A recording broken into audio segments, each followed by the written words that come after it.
Hello friends. तो second part हमारा बचा था चोल। चोल के बारे में मैं बिल्कुल अलग से एक वीडियो बना रहा था क्योंकि चोल एक इम्पोर्टेंट टॉपिक है और इसके लिए मैंने इसलिए बनाया क्योंकि आपने अभी तक जो पढ़ा था वो नॉर्थ इंडिया का या दक्कन का आप पढ़ रहे थे, त्रिपक्ष संघर्ष। यहाँ पर चोलों के शासन में आप देखेंगे है तो ये भी सामंत थी, वहीं से इनका उद्भव होता है। लेकिन यहाँ पर एक विशेषता इनकी है कि ये स्थानीय प्रशासन इनके बहुत ही अलग है प्रशासनिक रूप से। यहाँ पर भी ऐसा नहीं कि भूमि दान नहीं की जाती, भूमि दान की जाती है। लेकिन यहाँ पर राजेंद्र चोल और राजराज फर्स्ट जो जो मंदिर है इनका स्थापत्य कला है उसमें बहुत अच्छे काम हुए, बहुत ही ज़्यादा उत्कृष्ट काम हुए, बहुत ही अच्छी विशेषताएं हैं। दूसरा, जो इन्होंने साम्राज्य का विस्तार किया वो भी अपने आप में इनका तारीफ के काबिल है क्योंकि दक्षिण पूर्व एशिया, इंडोनेशिया और मलेशिया तक ये पहुंच गए थे। श्रीलंका को इन्होंने अपने अधीन रखा, बंगाल की खाड़ी को तो चोल झील ही बोलते थे।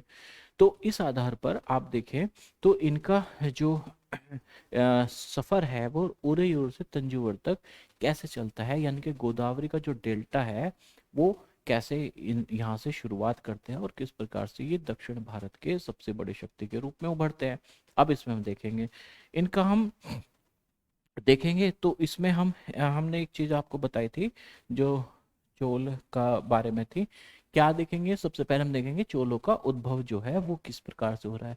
चोलों का उद्भव देखेंगे, ठीक है, वो कहाँ से आए, सामंत थे, किसके सामंत थे वो आप देखेंगे। फिर आप देखेंगे किनके साम्राज्य को अपने क्षेत्र में मिला रहे थे, पांड्य के साम्राज्य को मिला रहे थे, पल्लवों के साम्राज्य को मिला रहे थे। जो साउथ में थे पांड्य थे, साउथ में तो पांड्य की तरफ विस्तार कर रहे थे और नॉर्थ में पल्लव की तरफ विस्तार कर रहे थे। इन्होंने भव्य मंदिर बनाए, खासतौर से राजराज फर्स्ट। जो राजराजा फर्स्ट है उसके टाइम पर तो बृहदेश्वर मंदिर हो चाहे, है ना, ये अद्भुत मंदिर बने। कांस्य मूर्ति कला भी है। फिर यहाँ पर एग्रीकल्चर का कैसे विस्तार हुआ वो आप ये इसमें देखेंगे। सिंचाई के बारे में देखेंगे, भूमि के जो प्रकार थे वो देखेंगे और एटलीस्ट इनका प्रशासन देखेंगे। तो आइए शुरू करते हैं फिर बिना कुछ सोचे कि ये लोग उदयपुर से तंजौर तक ये इन्होंने हेडिंग डाली। तो चोल वंश सत्ता में कैसे आए, सबसे पहला तो क्वेश्चन यही पैदा होता है कि ये सत्ता में आए कैसे। देखो भाई, इनका सत्ता में आने का एक हिस्ट्री है। वो ये है कि एक मुटरियार नाम की एक जो थे पारिवारिक मुखिया था जो कावेरी डेल्टा पर नियंत्रण रखते थे। ये जो मुटरियार थे ये कावेरी डेल्टा पर, और ये जो कांचीपुरम के पल्लव है उनके सेवक थे, माथत्ते या सामंत थे। लेकिन उरैयर के जो चोल वंश के जो मुखिया थे उरैयार के, इन्होंने इसका मुखिया था विजाल्य। विजाल्य ने मुटरियारों को हरा दिया। मुटरियारों को जब हरा दिया तो इन्होंने कावेरी डेल्टा पर कब्जा कर लिया और इन्होंने वहां पर तंजावुर शहर को बनाया और निशुभ सूदनी देवी का मंदिर बनाया। ये दो फैक्ट्स आपको प्री में बहुत सहायता देंगे। या किसी भी एग्जाम को आप दे रहे हैं उसमें ये दो फैक्ट्स कि ये विजयालय ने बनवाए तंजावुर शहर और निशुभ सूदनी देवी का मंदिर। विजयालय के जो उत्तराधिकारी थे वो और भी ज्यादा योग्य थे और उन्होंने अपने जो पड़ोस में राज्य थे, चाहे वो पांड्य हुआ हो चाहे वो पल्लव पल्लव हुए हों, उनके विस्तार किया उनके राज्य में। और ये इनमें सबसे शक्तिशाली बना सबसे पहला राज राजा फर्स्ट, जो सबसे शक्तिशाली चोल शासक माना जाता है। और इसका जो टाइम पीरियड है वो है 985 में राजा बना और इसने बहुत बड़े सबसे ज्यादा नियंत्रण किया क्षेत्रों पर। साम्राज्य के प्रशासन का इसने पुनर्गठन किया और इसका एक दूसरा काम था प्रशासन का पुनर्गठन करना। और राज राजा का जो पुत्र था उसका नाम था राजेंद्र चोल, राजेंद्र फर्स्ट। इसकी नीति, इसने अपने पिताजी की नीतियों को ही जारी रखा और इसने गंगा घाटी, श्रीलंका, दक्षिण पूर्व एशिया के देशों पर अटैक किया, कॉन्कर किया और इनके अभियानों के लिए एक उसने जल सेना भी बनाई, यानी कि एक नेवी भी बनाई। तो आप ये देख सकते हैं कि जो राजेंद्र फर्स्ट था, राजेंद्र फर्स्ट उसने अपने पिता की नीतियों को तो जो साम्राज्यवादी नीति थी उसको विस्तार आगे बढ़ा कर रखा, उसको पालन किया। और साथ में इन्होंने श्रीलंका, दक्षिण पूर्व एशिया को कॉन्कर कर लिया और फिर इन्होंने एक नेवी की भी स्थापना की। अब इसमें इसमें बताया गया है कि भव्य मंदिर और कांस्य मूर्ति कला। भव्य मंदिर और कांस्य मूर्ति कला में सबसे पहले आप देखिए कि जो मंदिर हैं, आप ये देखेंगे, अब जो मंदिर हैं वो उत्तर भारत में तो है। अ, जो नागर शैली के मंदिर हैं, तीन शैली के मंदिर होते हैं, नागर शैली, बेसर शैली और द्रविड़ शैली। तो चोलों के पास द्रविड़ शैली के मंदिरों का सबसे बड़े उदाहरण है। इसमें क्या होता है, इसमें ऊपर से नीचे तक एक पिरामिड रूप में जो ऊपर जाके चौड़ाई कम हो जाती है मंदिर की, और जो दीवार है, दीवारों पर बहुत अच्छे से पत्थरों का काम किया जाता है जो बड़े सुंदर लगते हैं, और बड़े ही उस समय के देखें तो उस समय बड़े ही वे अद्भुत थे। और इंजीनियरिंग का उनका एक बहुत बढ़िया मिसाल थी वो उस टाइम की इंजीनियरिंग की। तो राजराज और राजेंद्र प्रथम द्वारा बनाए गए तंजावुर और गंगई कोंडचोलपुरम के बड़े मंदिर स्थापत्य और मूर्तिकला के दृष्टिकोण से एक चमत्कार है। तो तंजावुर में और गंगई चोल गंगई कोंड चोलपुरम में इन्होंने मंदिर बनवाए। चोल मंदिर अक्सर अपने आसपास विकसित होने वाली बस्तियों के केंद्र होते थे। ये सिर्फ पूजा के, आस्था के केंद्र नहीं होते थे, बल्कि आर्थिक, सामाजिक, राजनीतिक क्षेत्रों के भी केंद्र होते थे। ये शिल्प उत्पादन के केंद्र थे, शिल्प उत्पादन के केंद्र थे ये मंदिर। इन मंदिरों की विशेषताएं आप देखें, ये केंद्र थे, किसके केंद्र थे, ये शिल्प के, ये केंद्र थे, शिल्प के केंद्र थे। ये आप देखो कि ये मंदिर शासकों और अन्य लोगों को द्वारा दी गई भूमि से भी संपन्न हो जाते थे। ये संपन्न मंदिर होते थे, इन्हें बहुत भूमि दान में मिलती थी, जिसमें शासक भी देते थे और आसपास के लोग भी देते थे। इस भूमि की उपज उस सारे विशेषज्ञों का निर्वाह करने में खर्च होती थी जो मंदिर के आसपास रहते और उनके लिए काम करते थे। जैसे पुरोहित, जो मंदिर का पूरा स्टाफ था, उनका खर्च, उनका मैनेजमेंट, मंदिर का पूरा मैनेजमेंट, मंदिर के मैनेजमेंट में जो भी चाहिए पूरे स्ट्रक्चर में, एक इंस्टीट्यूशन था वो मंदिर, उसका पूरा खर्च निकलता था वहां होने वाली उपज से।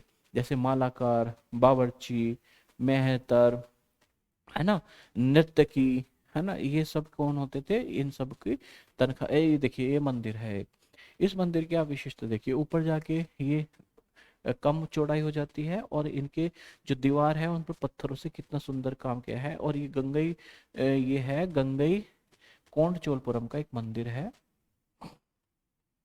ठीक है, गंगई कोंड चोलपुरम का एक मंदिर है ये।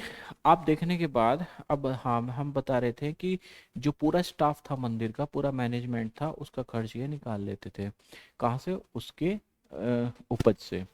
मंदिर सिर्फ पूजा आराधना का नहीं, बल्कि आर्थिक, सामाजिक और सांस्कृतिक जीवन के केंद्र भी होते थे। मैंने आपको पहले ही बताया था कि जो मंदिर होते थे वो केवल पूजा स्थल का केंद्र नहीं, बल्कि आर्थिक, सामाजिक और सांस्कृतिक केंद्र भी होते थे। और मंदिरों के साथ जुड़े हुए शिल्पों में सबसे विशिष्ट था कांस्य प्रतिमा। कांस्य प्रतिमाएं जो बनाने का काम था वो बहुत ज्यादा विशिष्ट था उस समय। चोल कांस्य प्रतिमाएं संसार की सबसे उत्कृष्ट कांस्य प्रतिमाओं में से एक है। और ज्यादातर प्रतिमाएं देवी देवताओं की होती थी, लेकिन भक्तों की भी बनाई जाती थी। आप देख सकते हैं यहाँ पर एक नर्तकी की है, नर्तकी की एक कांस्य प्रतिमा आप देख सकते हैं, बड़ी सुंदर है। और ये फिर है चोलों के समय कृषि का कैसे विस्तार हुआ। अब हम देखते हैं कि जो कृषि का विस्तार है वो ऐसा नहीं कि चोलों के समय हुआ, चोलों से पहले भी कृषि का विस्तार हुआ था, लेकिन चोलों के समय बहुत अधिक विस्तार हुआ कृषि का। और आप इसमें देखें इसका कारण क्या है कि वहाँ बड़ी उपजाऊ जमीन है। जो कावेरी का डेल्टा है वहाँ पर जो वितरिकाएं हैं कावेरी की या सहायक नदियां हैं, वो हमेशा उपजाऊ मिट्टी बनाती रहती थी वहाँ पर। वो सिंचाई के लिए जल भी प्रोवाइड कराती थी, तो वहाँ पर बहुत ज़्यादा उपज होने के चांसेस बन गए थे। और वहाँ पर साल में 2 फसलें ली जाती थी, तो उससे उत्पादन अधिक होगा, टैक्स अधिक मिलेगा, और वो अपने संसाधनों से अपने आप को धन संपन्न कर सकते थे।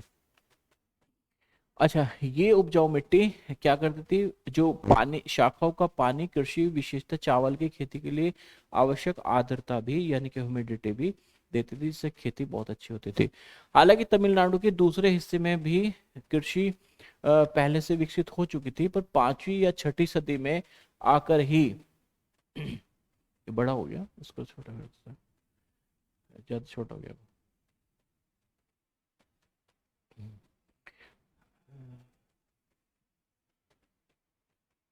हालांकि तमिलनाडु के दूसरे हिस्सों में इसे जो कृषि है वो पहले से विकसित हो चुकी थी, लेकिन कुछ इलाकों में जंगलों को साफ किया जाने लगा, कुछ दूसरे इलाकों में जमीन को समतल किया जाने लगा। ये सब आप देखें, जंगलों को साफ हुआ, समतल जमीन किया। डेल्टाई क्षेत्रों में बाढ़ को रोकने के लिए तटबंध बनाए गए, तटबंध बनाए गए। पानी को खेतों में ले जाने के लिए नहरों का निर्माण हुआ। और साल में कई क्षेत्रों में तो साल में 2 फसल तक ये उत्पादन कर लेते थे। ये कांस्य की प्रतिमा है, हमने आपको दिखाई दिया इसके बारे में। अब आइए, ये एक चित्र है, ये देखिए एक द्वार है ना, एक ये बैरियर है जिसमें क्या करते थे, पानी को बहाव को नियंत्रित करने के लिए बनाया गया था। ये देखिए 9वीं शताब्दी तमिलनाडु का एक जल द्वार है, और 9वीं शताब्दी का एक जल द्वार है। होज से पानी की शाखाओं में होज से नदी की शाखाओं में पानी के प्रवाह को इसके जरिए नियंत्रित किया जाता था। इस पानी से खेत सींचे जाते थे।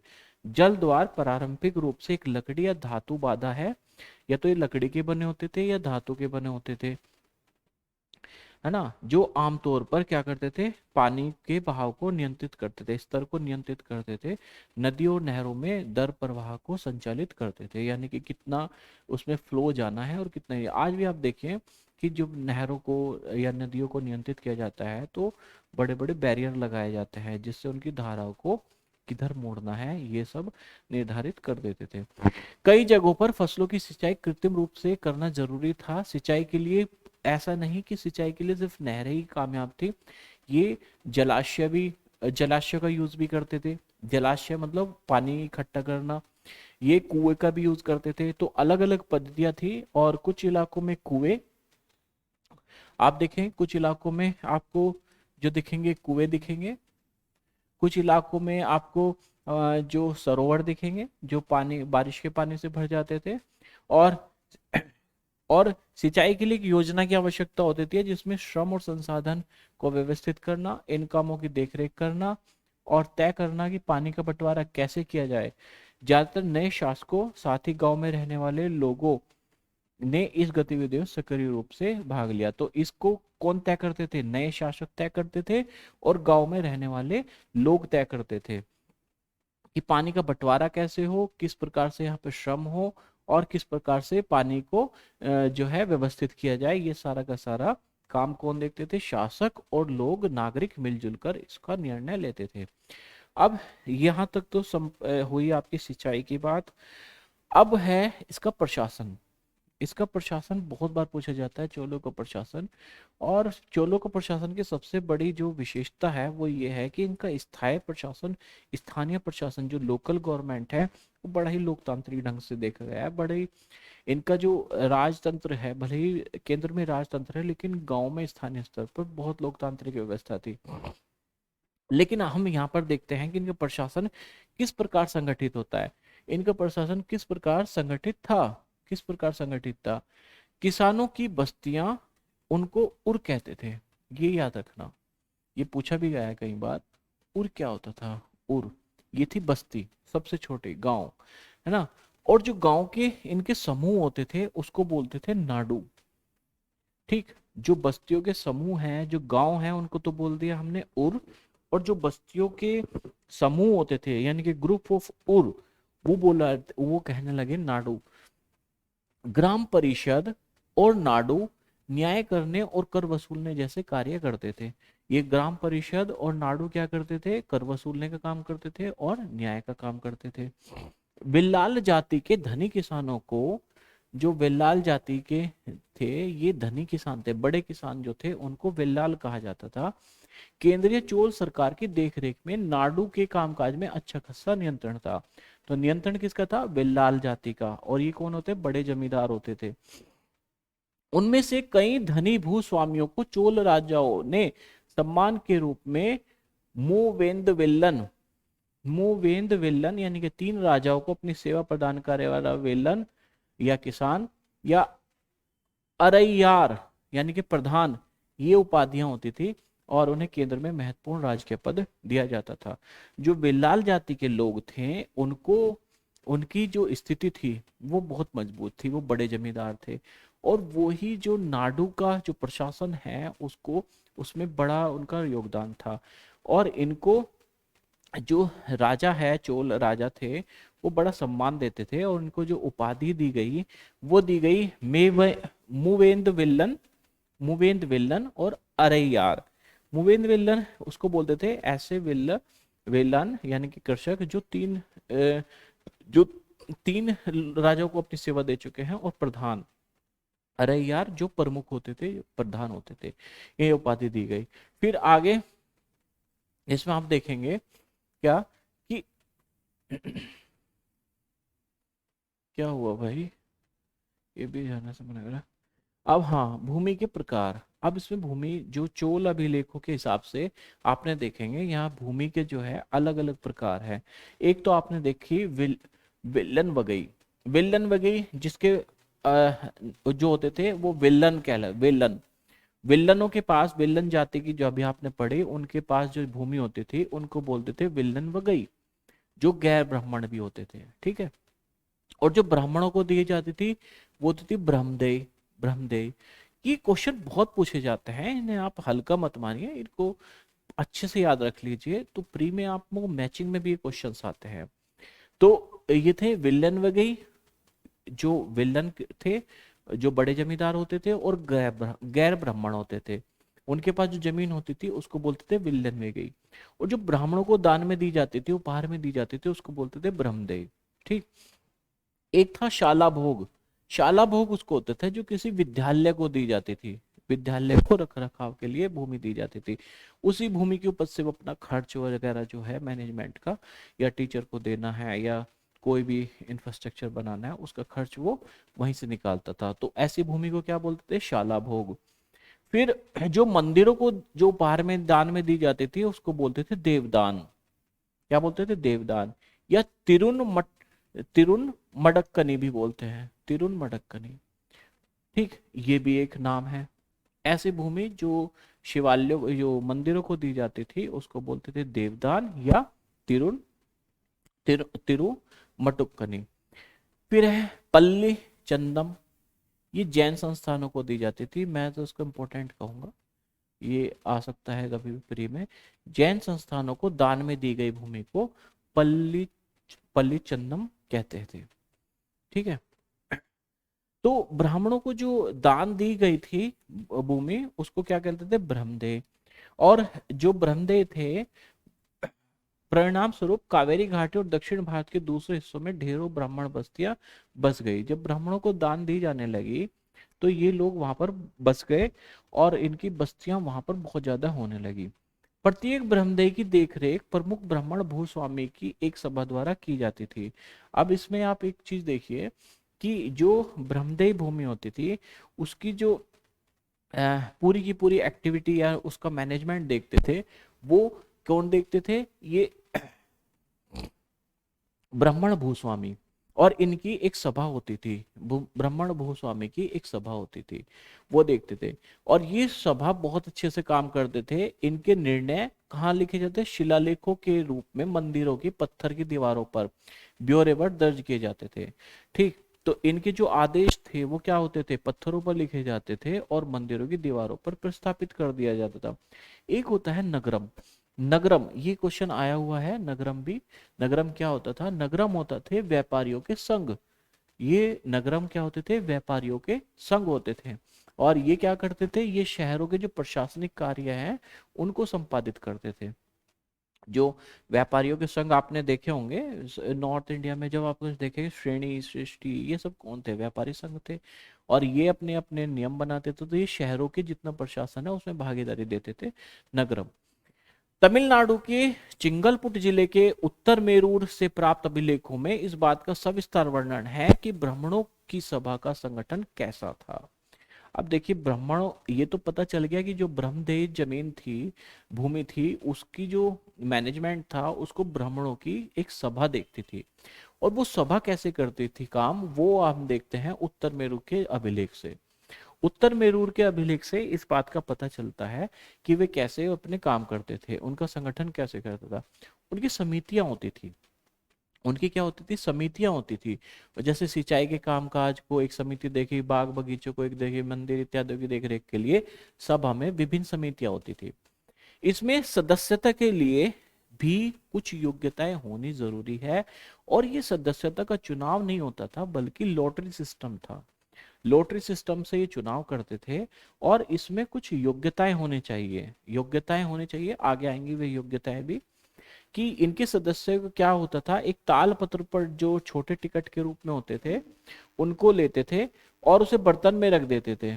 ठीक, जो भी इच्छुक थे सदस्य बनने के, ठीक, उनके नाम लिखते थे एक पर्ची पर, मतलब ताल पत्र पर, और उसे फिर बर्तन के नीचे रख देते। एक छोटे बच्चे से फिर किसी छोटे बच्चे से हर समिति के लिए एक के बाद एक टिकट निकलवाने को कहा जाता था। और ये एक तरीके से लॉटरी सिस्टम ही हुआ। ठीक है, आगे फिर क्या है, इनकी योग्यता दी गई है कि ये जो योग्यता है इनकी कैसे देखी जाती थी। योग्यता देखने के लिए आप देखेंगे, अरे कहाँ गए, बहुत तेजी से जा रहे हो। हाँ ये देखिए, ये योग्यता है। उत्तर मेरू अभिलेख से सभा के सदस्य की योग्यता देखें कि ऐसी भूमि का स्वामी होना चाहिए जहां से भू राजस्व वसूला जाता है। एक तो भू राजस्व वसूलने वाली जमीन का स्वामी होना चाहिए, एक योग्यता तो है उसकी ये। दूसरी है कि उसका अपने अपने पास उसका जो घर हो उसका अपना हो, दूसरी योग्यता हुई ये। तीसरी योग्यता है उसकी कि उसकी जो एज है वो 35 से 70 के बीच की हो, यानी कि यंग ना हो ज्यादा, मैच्योर लेवल पर हो, 35 से 70 के बीच हो। उसे वेदों का ज्ञान हो और प्रशासनिक अनुभव हो, प्रशासनिक मामलों की जानकारी हो, और ईमानदार हो उस पर, यानी कि उसका जो चरित्र है वो भी निष्कलंकित हो। यदि कोई पिछले 3 सालों से किसी समिति का सदस्य है तो वो भी दूसरी समिति के लिए चुनाव में भाग नहीं ले सकता। जिसने अपने या अपने संबंधियों के खाते जमा नहीं कराए वह भी चुनाव नहीं लड़ सकता। ठीक है। दूसरा, अभिलेखों में राजाओं और शक्ति संपन्न पुरुषों के बारे में तो जानकारी मिलती है, लेकिन वहां के आम लोगों की स्थिति क्या थी इसके बारे में कुछ खास जानकारी नहीं मिलती। लेकिन एक कृति है, तमिल कृति है पेरिया पूर्णम, उसका एक उदाहरण है, पेरिया पूर्णम का एक उदाहरण है। एक कृति है, तमिल में लिखी गई है ये, और इसका नाम है पेरिया पूर्णम। इसका एक उदाहरण है, और उदाहरण ये है कि जो अडनूर की सरहदों पर फूस की पुरानी छाजो, ये है पूरा, इसमें एक नाम लिखा गया पुलाया। पुलाया एक ऐसा समूह होता था जिसे ब्राह्मण और वेल्लाल जैसे प्रतिष्ठित समाज से बाहर माने जाते थे। यानी कि न तो ये विल्लाल होते थे, बड़े बड़े जमींदार होते थे विल्लाल तो, और ब्राह्मण जो होते थे, ब्राह्मण भी नहीं होते थे। तो ये गैर ब्राह्मण और गैर विल्लाल जो होते थे उनको क्या कहा जाता था, पुलाया। ये भी इंपॉर्टेंट है भाई, इसको मैं इंपॉर्टेंट की श्रेणी में रखता हूँ। ये किसी भी एग्जाम में आपसे पूछा जा सकता है। लोगों का एक छोटा सा पूर्वा था, पूर्वा मतलब एक मकान होता था इनके, जिनमें ओछे किस्म के पेशों में लगे खेती और मजदूर रहते थे। और इस प्रकार इसमें बताया गया है। और पुलेयार जो होता था, पुलेयार पुलाया का ही बहुवचन है, पुलेयार कोई दूसरी चीज नहीं, पुलाया का ही बहुवचन है। ये लोग, अब इनके बारे में बताया गया है कि ये कैसे लोग रहते थे। बहुत ही साधारण तरीके से इनका रहन सहन था, इसमें कोई बहुत बड़ी चीज नहीं थी। तो आम आदमी के बारे में इसमें बताया गया है। और फिर नेक्स्ट आप देखें, कहाँ गया,